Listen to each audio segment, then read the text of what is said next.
Baby, do you have any plans for New Year's?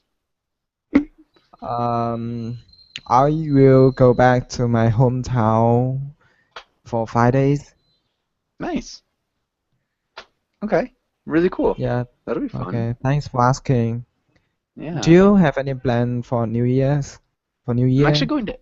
going to Ecuador. So I'll be in Ecuador for New Year's. So hopefully that'll be fun. I'm not really sure. I haven't been to Ecuador yet. But they're kicking me out of Colombia for now. Um, yeah. And Julieta, welcome back. How's it going? It's going well, thank you. Nice. And Hmm. right. I guess. I don't know. Are you still reading? What were you reading last time we talked? What are you reading now? Now I started White Knight. White Hmm. Knight. What's that about? It's about a guy who is a dreamer, and Okay. he met a girl. Okay. That sounds interesting. Romance. Cool. Maybe. Maybe a romance. All right. Um, all right. And Heidi, welcome back to class. How's it going? Hello, nice to see you again. Nice to see you too. Heidi, have you been reading anything recently? We Japanese are very busy now. Have been very busy every end of the year because we need to clean up everywhere in our house Okay. to receive to accept the New Year's Day. The New Year's Day is very important for Japanese as a Shintoist. So we Okay. need to clean up, and we need to cook a lot of food for special food for New Year's Day. All I right. need to cook something because my husband is going back to his hometown. Every year I ask him to bring the special food to him. Okay. His mother is living alone. He's quite old, so His maybe mother lives alone. mm-hmm, lives We alone. would say lives instead of is living. Just, yeah, Mm, something small. But keep going. She lives alone? yeah. So now for her, cooking that food is quite bothersome. So I need to cook Hmm. a lot of things for her. It's kind of a shame, but I guess is important. Um, yeah. Do you enjoy cooking? Yeah, I like cooking, I guess that's but I'm important. not healthy enough to cook a lot of things now. Okay. All right. Yeah. Um, well, hopefully get better. Um, David. David, how's it going? Hi Joshua, I'm okay, Hey. thank you. Nice. Good to hear. And David, how was your day? I was very busy. Very easy I day? did, no, very busy. Ah, very busy. Definitely not easy. Yes, Okay. What did you I do? did. I did a lot of. I ran several errands during the morning Hmm. and in the afternoon as well. Yes. Okay. Cool. Errands, doing stuff, keeping busy. It's important. Um, all right. And Amp, welcome back. Or welcome to class. How's it going, Amp? Hi, teacher. I'm fine, thank you. What about you? Doing really well. And so, Amp, what have you done today? What is today? Is today This, Tuesday? yes, it is. Ah, no. I'm still ironing. You're still ironing. That's not good. I think Yeah. I'd read Tuesdays just like vicariously through you. I just like think about your day and I'm like, That is the last Tuesday. one of the year. Pardon? That is the last one of the year. The last one of the year, the last Tuesday of the year, yeah, Yeah. just that. Um, I guess the worst part is that the next year starts off and it doesn't really, there's no Oops. Yeah. skipping. Uh, Yeah. Of course. but yeah, it is the last Tuesday of 2015. Um, Yes. All right. Well, hopefully the ironing comes to an end soon. Keep my fingers crossed for you. Francisco, welcome to class. How's it going, Francisco? Hi, teacher. Here again. Hey, yeah, welcome back. And Francisco, I guess what are you gonna do tomorrow during the day? What are you gonna do tomorrow? Well, tomorrow I want to work Okay. a little harder. Okay, so you're gonna go to work, and what do you do for work? What's your job? I'm a systems engineer, so I have to develop some reporting. Tomorrow I will have to develop some reporting and maybe write some code for a system. Okay, nice. Sounds like a busy day. Kind of enjoyable. Yeah. Hopefully. Ramon, welcome back. Are you there, Ramon?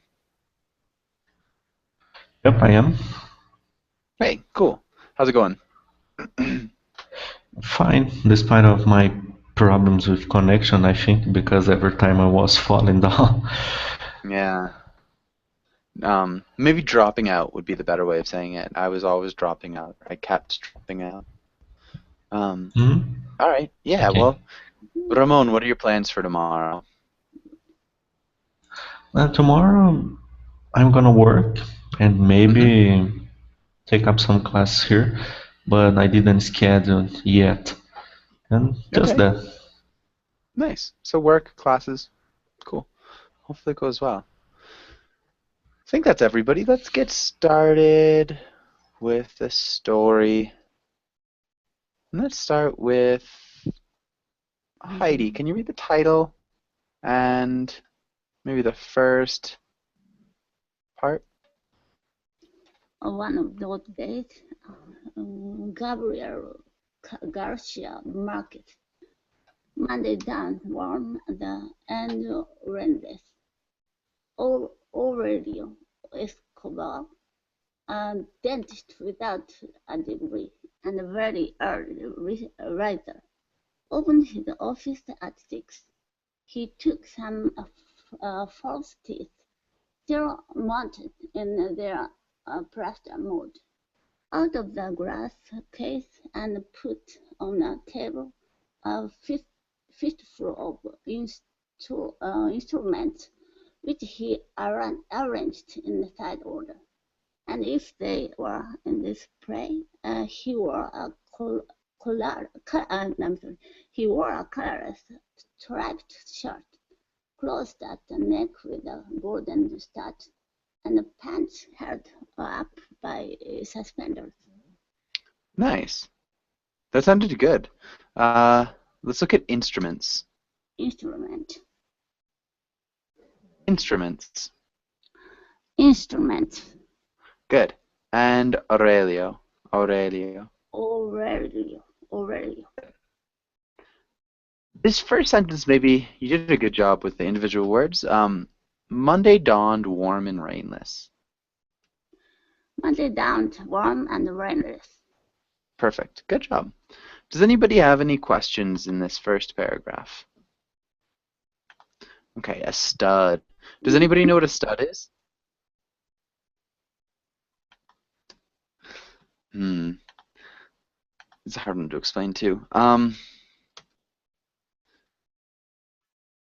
So, small thing. like, small pardon? Thing. Small thing. Yeah, it's almost like a button. Like jeans, you have a small metal on the pocket or some place. Yeah, it's like a piece of metal. It's like a button, we could say. It's kind of like a button. Yeah, that's all. So, does that make sense, Amp? Yes, thank you. Yeah.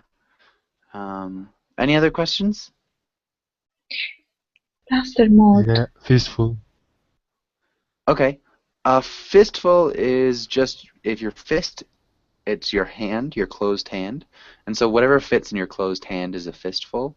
A plaster mold. A plaster is a type of material that you use to make molds with. So plaster, kind of like, it's also on arms. You also use plaster to make a cast. So like if you break your bone, you can use like a plaster cast to like set the bone. It's like a white kind of paste that hardens if you let it sit. And so a mold is just like in shape of something to make something else. Does that Okay. make sense? Yes. Okay. Any other questions? Okay. And let's go on. Julieta, can you read the next little part? He was erect and skinny, with a look that rarely corresponded to the situation, the way deaf people have of looking. When he had things arranged on the table, he pulled the drill toward the dental chair and sat down to polish the false teeth. He seemed not to be thinking about what he was doing, but worked steadily, pumping the drill with his feet, even when he didn't need it. Nice. Questions here? Pumping the drill?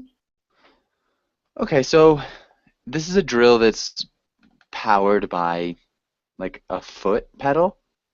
Oh, Mhm. Yeah, and that's it.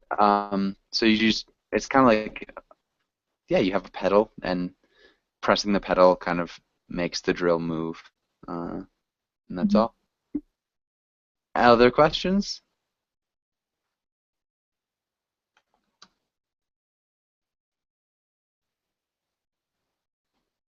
Okay. And I think we're good. Let's have Francisco. Can you read the next part? Okay. After 8, he stopped for a while to look at the sky through the window, and he saw 2 pensive buzzards, who were drying themselves in the sun on the ridgepole of the house next door. He went on working with the idea that before lunch it would rain again. The shrill voice of his 11-year-old son interrupted his concentration. Papa, what? Good. Any questions here? That sounds good. pensive buzzards. Okay. So pensive is thoughtful. A buzzard is a type of vulture. So it's like a vulture. They just eat dead meat. Oh, A ridgepole. Mm,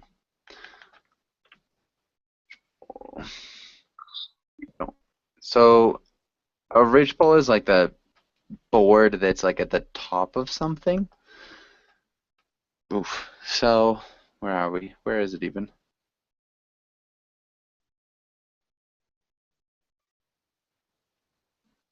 Okay, on the ridgepole of the house next door. So the ridgepole is like the tip. So if you're looking at the roof of a house, and it goes maybe into the distance. Sorry, this is taking so long. But yeah, so this would be like the top of a house. This is the ridgepole. So it's just like on the very top of it, if that makes sense. And it crashed. Hold on. where is the place of the story? It's probably in Colombia. Marquez was Colombian, so Mm. yeah. But that's a ridgepole. And any other questions?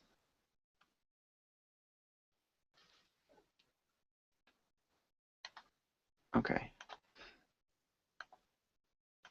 Sorry.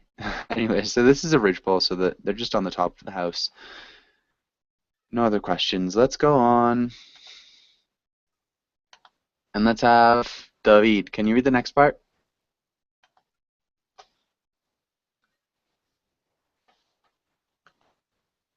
David, are you there?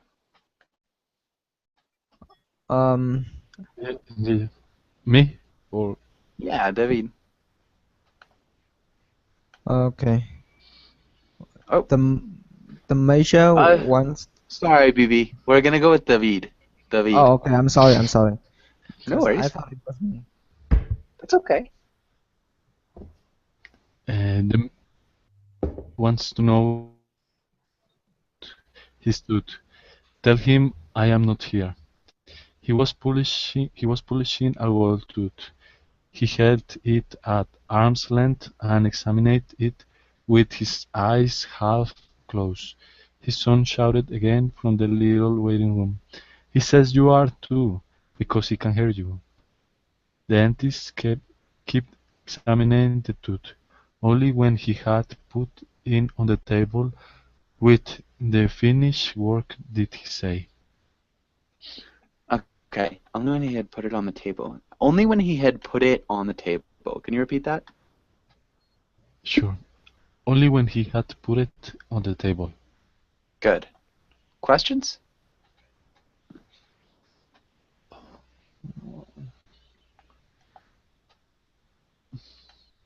Okay. No, it's okay. And maybe let's go here. And BB, can you read the next part? From So without. much better. So he says you're here too because he can hear you. And so we're going to read from here. BB?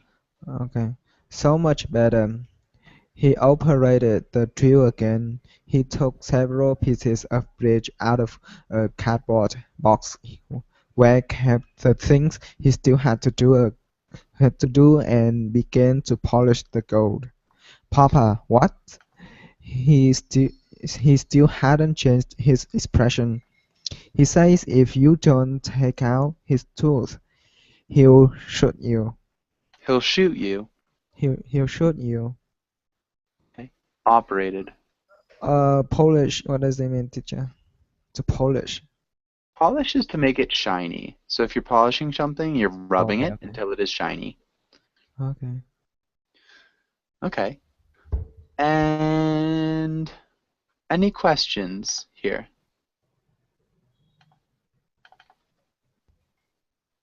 What's he talking about? Like, he took out several pieces of a bridge. What's that? He took several pieces of bridge. A cardboard. What does it mean? Okay, a cardboard box. Okay, out of a cardboard box. So, but what's he talking about? Pieces of a bridge. Bridge. We're talking about dentistry. It is a kind of Something he used to polish the gold. The full bridge that they use in the fake teeth. Yeah. So bridge is like fake teeth. So if you've got like a tooth here, and then you've got another tooth, and then so you've got like another tooth. And so maybe where we are here, so like the first and the last one are real teeth, and there's a gap here where you put like a fake tooth. I wish I could do that a little bit better. But yeah, a bridge is just a thing in dentistry that you use to like fill in a gap where teeth are not.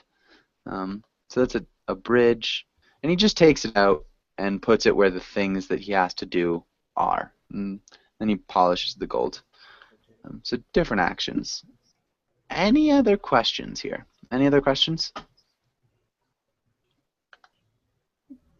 Okay. And Amp, can you read the next part? Okay.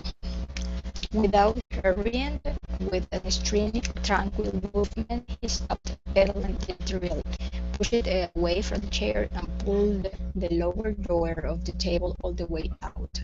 There was a revolver. Okay, he said, tell him to come and shoot me. He rolled the chair over opposite the door, his hands resting on the edge of the door. The mayor appeared at the door. He had shaved the left side of his face, but the other side, swollen in pain, had a 5-day-old beard. Okay, beard, yeah. Beard. That sounded good. Nice job with extremely tranquil. I didn't hear you perfectly well. You're breaking up a little bit, but I think for the most part that sounded good. Does anybody have any questions here?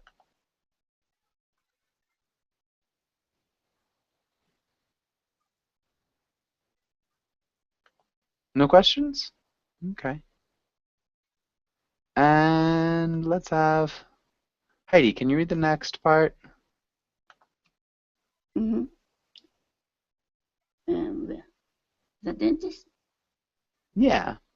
The dentist saw many nights of desperation in his dark eyes. He closed the door with the fingertip and said softly, "Sit down."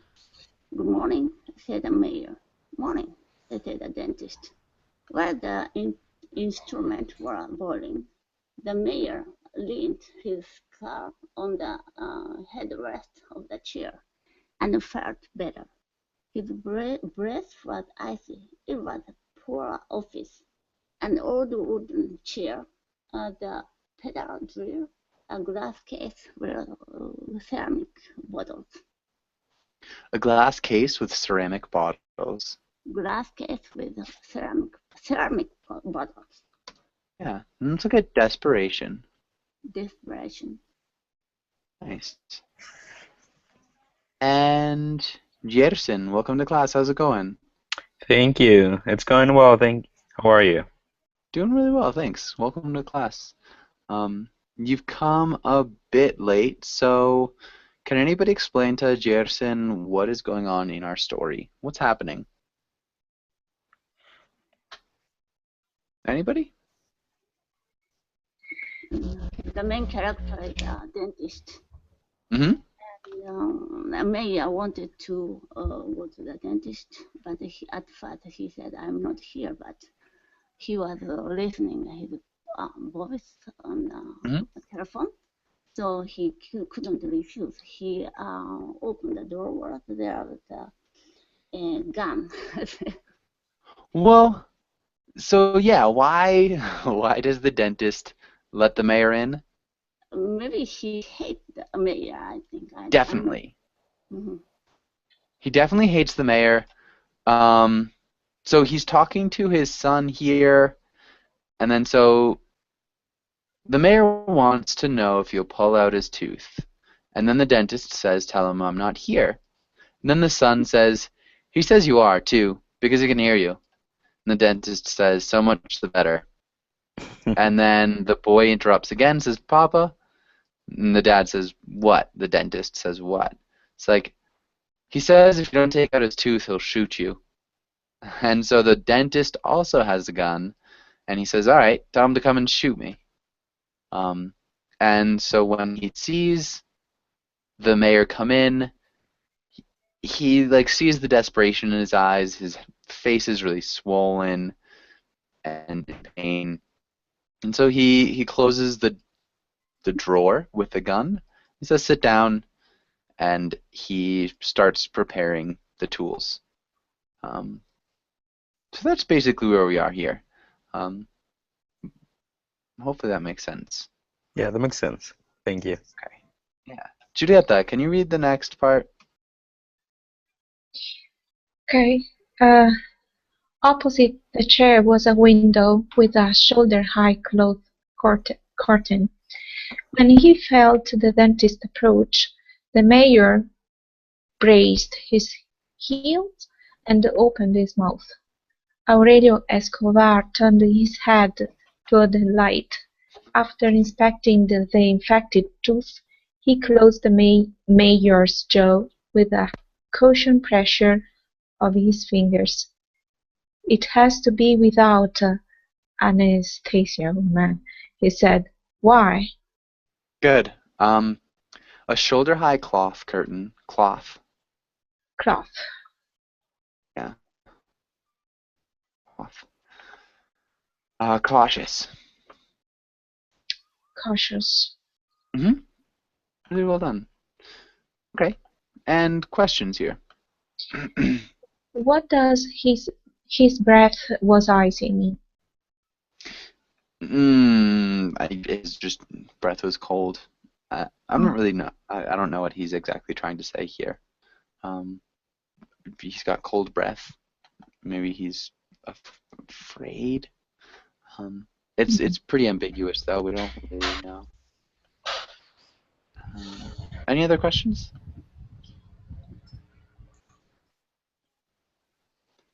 Okay. And whoa. Let's have Francisco. Can you read the next part?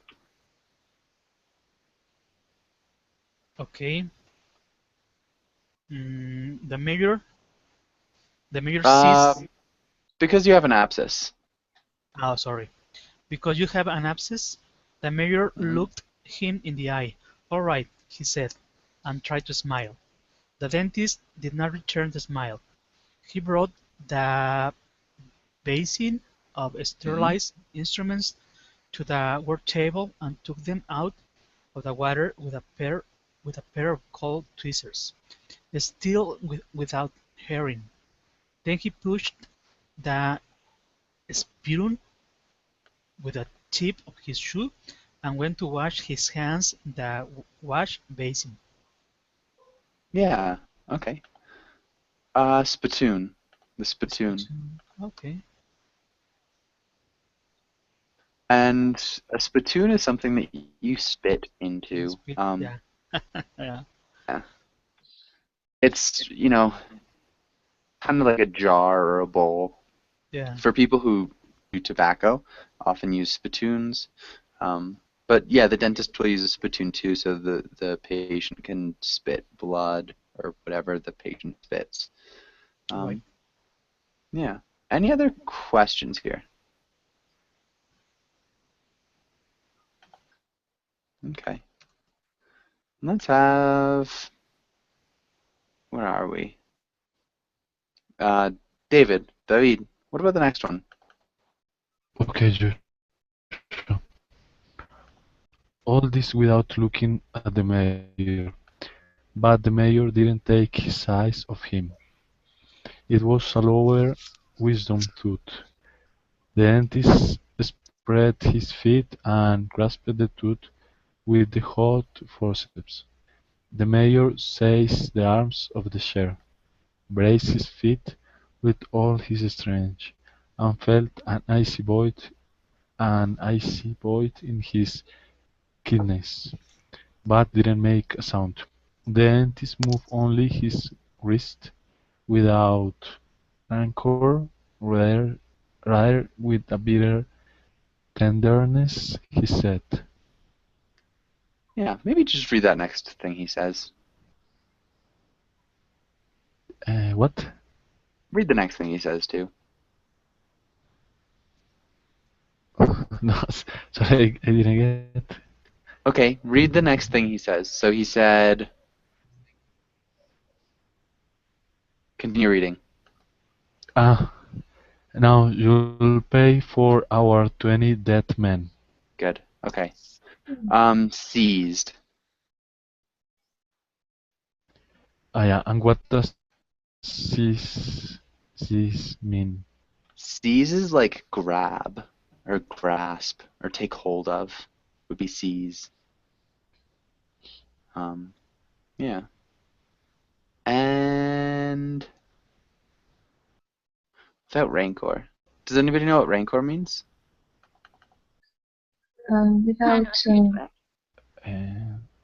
a kind of hatred. Yeah. I feel like hatred or ill will. Yeah, exactly. Any other questions here? what forceps? A forceps is like a kind of like pliers, and so forceps are just like medical pliers. Plier. So it's like a tool that you use that has like a handle that when you like tighten your hand on the handle, they close. Forceps. Hold on. They look like scissors, kind of, but they're not sharp. So I guess like got that like. Okay, if you are a plumbers. You have something. Oh. Yeah, so it looks like this, and then when you tighten it, like it Mhm. closes, Mhm. and so you can grab things with these forceps. And the forceps are hot. Yeah, just make it easier to pull things out. Make sense? Yes. Okay. And any other questions?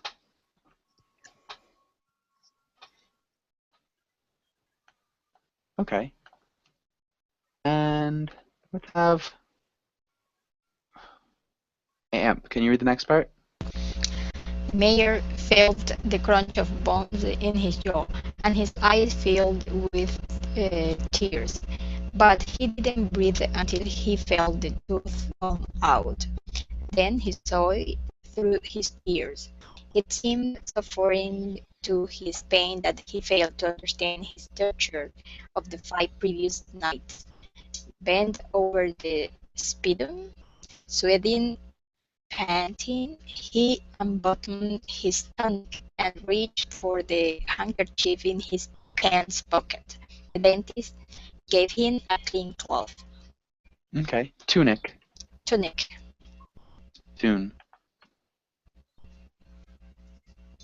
Tune. Spittoon. Yeah, spittoon. Spittoon. Okay. Well done. Questions here? What's tunic? Tunic's like a shirt. Okay. It's a loose shirt. Yeah, tunic. Thank you. And any other questions?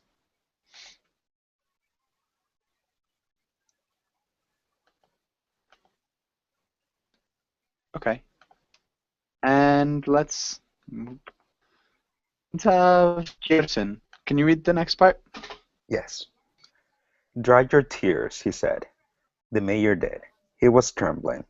While the dentist washed his hands, he saw the crumbling ceiling and dusty spider web with spider eggs and dead insects. The dentist returned, drying his hands. Go to bed, he said, and gargle with salt water. The mayor stood up, said goodbye with a casual military salute, and walked towards the door, stretching his legs without buttoning up his tunic. Send the bill, he said. Yeah, buttoning. Buttoning. Buttoning. Questions here?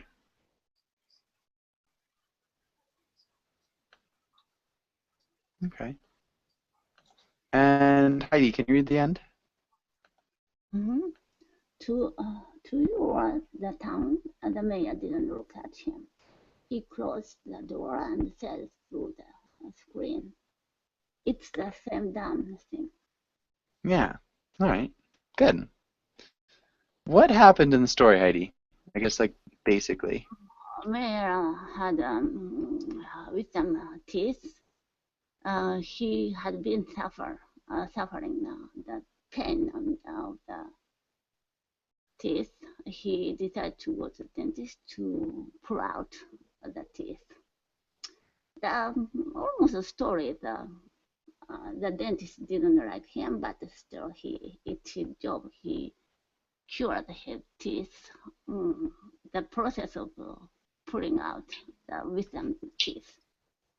I remember when I pulled out my wisdom teeth, it was very painful. Yeah. I remember when my wisdom teeth were pulled out. Yeah, it's So you didn't. Yeah. And always I feel some smell of blood. Yeah, definitely. Definitely bleeds a bit. The relationship between the dentist and the mayor, Giulietta, what did you get about that relationship? The mayor is condescending to the dentist, and the dentist has to do the work because he fears death. Okay. Because I don't know, he said that 20 people died before. I don't know. 20 people died. That is a really important part. All right. Do you think that the dentist is afraid of death, Jerson? Not Jerson, Francisco? Well, a little. Oh, not the Because mayor, the dentist. yes, well, I think the dentist is a little afraid. Yeah, because the mayor has power. He's a well-known person in the town, and maybe he has killed some persons. Okay. Some people. All right. I think that's a reasonable interpretation. Let's go back here. And so let's get these parts underlined.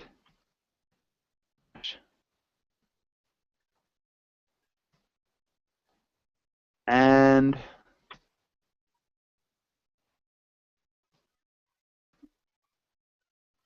so let's have David. Can you read the role of the little boy? And let's have Amp. Can you read the role of the dentist?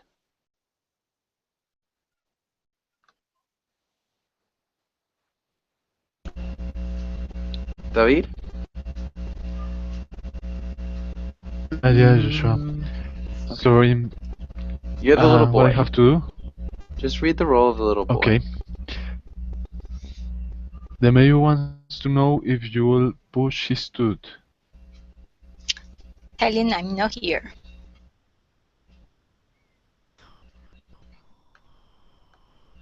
David? So much the better. Nope. This part. So let's start again. David, can you read the role of the little boy?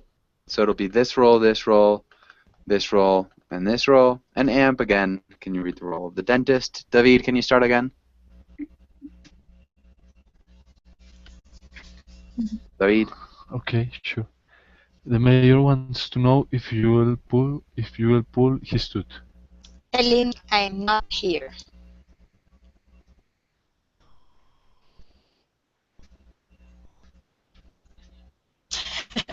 David. Alright. Let's have... No worries. Let's have Francisco. Can you read the little boy? He said you are too, because he can hear you. So much the better. Papa, What? he says if you don't take out his tooth, he'll shoot you. Okay. And then let's have Heidi. Can you read this next part? But where? Without hurrying.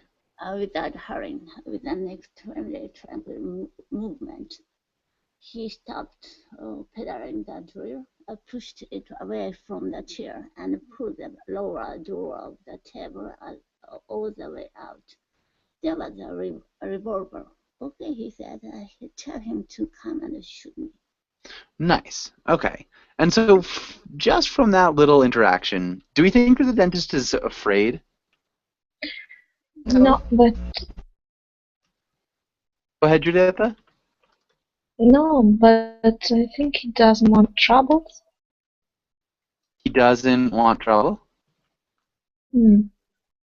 Maybe. Let's go back and let's keep reading from that part. Let's have Juditha. Can you read this next part from he rolled?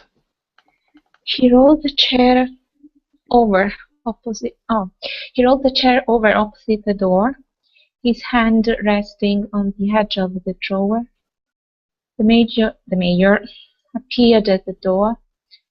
He had shaved the left side of his face, but the other side swollen and and in pain, had a 5-days-old beard. And the next part, just this next little part. The dentist saw many nights of desperation in his dull eyes. He closed the door with his fingertips and said softly, "Sit down." Hmm. And the drawer is where the gun is again. Okay, so maybe he doesn't want trouble. Maybe that's part of it. Is there anything else?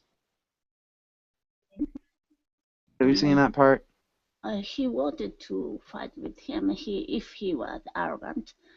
But when he saw his face, he was so weak. Mayer was so weak, he lost his will to fight him, and he became kind.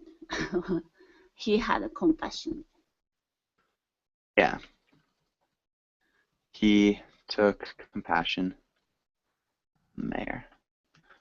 I think that's a lot closer. You know, maybe he doesn't want trouble. Maybe he's afraid of death. Like, these are definitely things that could be going through his mind. But I think a bigger part of it is, yeah, he feels bad for the mayor. The mayor is in a lot of pain.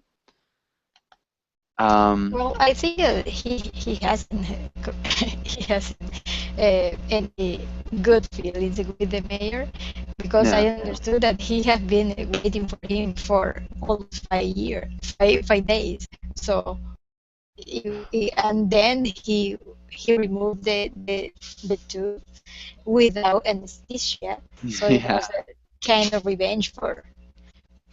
Yeah.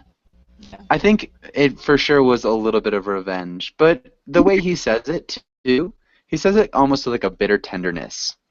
And he doesn't use anesthesia because he has an abscess.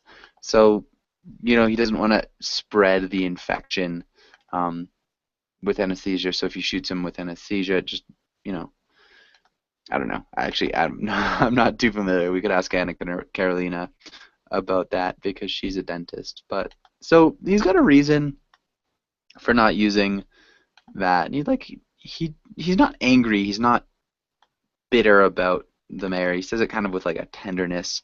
It's like, now you pay for our 20 dead men. Yeah, so like he definitely is taking revenge in a way, I think, Amp. I think maybe it's a little bit more than that.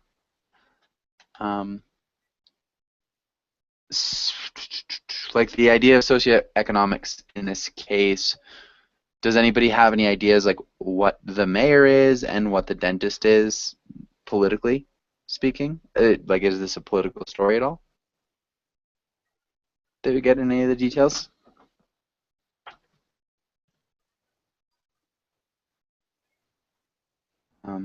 Maybe.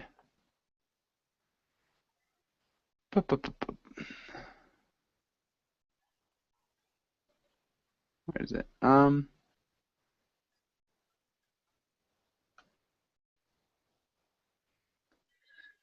Okay, this part, I guess. So like the dentist, economically, what do we think like the dentist is? Is he well off or is he poor? Poor. Yeah. So we've got this idea of like a conservative, really militaristic mayor and kind of like a poor dentist who's educated, probably kind of socialist tendencies, and you know the mayor has killed a number of people who maybe have the same political views, the 20 people who you know are on the same side as the dentist was. But that's kind of it. A little bit of Colombian history too, so it's a bit tricky. Does anybody have any questions in this story?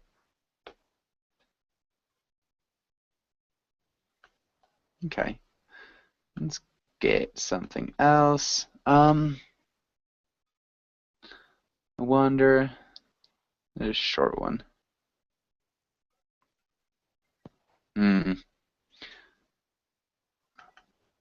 Haven't done that one forever.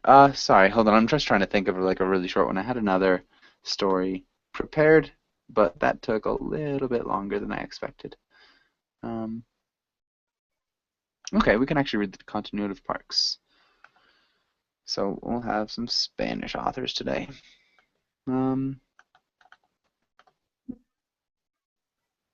Okay. And let's get here. Let's start here. Let's have, I don't know, Amp, can you read the title and the first, maybe, well, let's get it on the next page. Hold on one second. Whew. Yeah. Can you read that part, Amp? Continuity of the Parks by Julio Cortázar. He had begun to read the novel a few days before. He had put it aside because of some urgent business conferences. Opened it again on his way back to the state by train. He permitted himself a slowly growing interest in the plot, in the characterizations. Nice. Francisco, can you read the next part? Okay.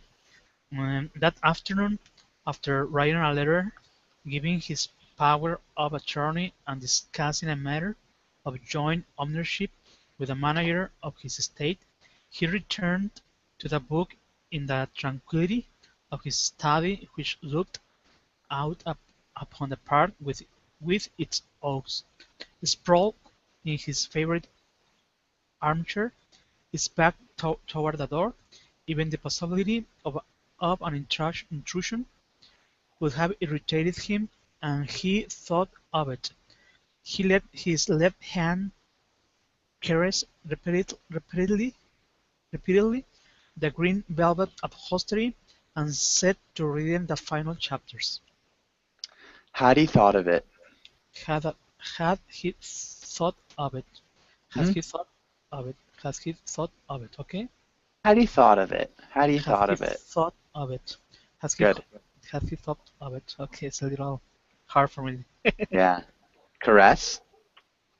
Caress. Repeatedly. Repeatedly. Nice. And Julieta, can you read the next part? He remembered effortlessly the names of his mental image and of the characters. The novel spread its glamour over him almost at once. He tasted the almost perverse pleasure of disengaging himself line by line from the things around him, and at the same time feeling his head rest comfortably on the green velvet of the chair with its high back, sensing that the cigarettes rested within reach of his hand, that beyond the great windows the air of the afternoon danced under the oak trees of the park. Nice. He remembered effortlessly. What is it? He remembered He remembered effortlessly. He remembered effortlessly. Good. Okay, that sounded good. Does anybody have any questions so far?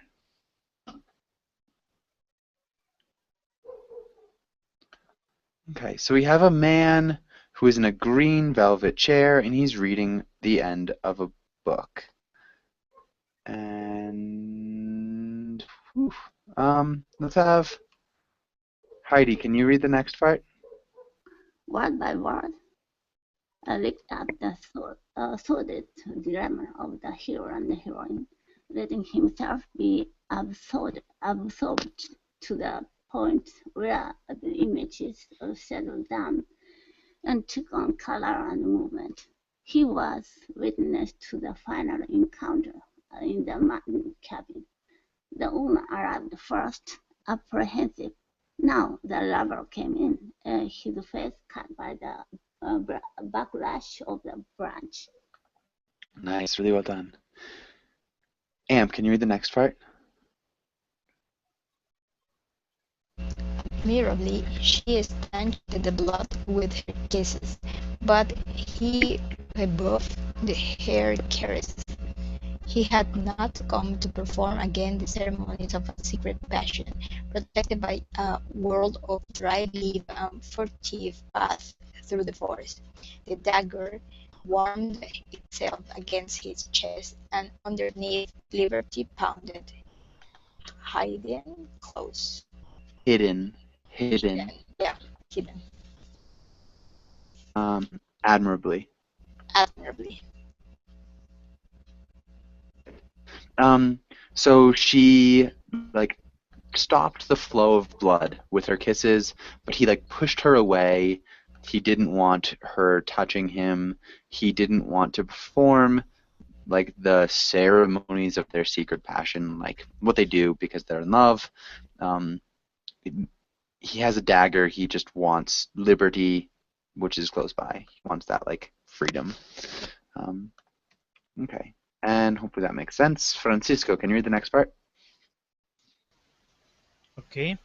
A lustful painting dialogue raced down the pages like a rivulet of snakes, and one felt it had all been decided from eternity, even to those caresses which writhed about a lover's body, as thought wishing to keep him there, to dissuade him from it. They sketched abominably the fame of that other body it was necessary to destroy. Nice. Abominably. A rivulet. Rivulet. Yeah.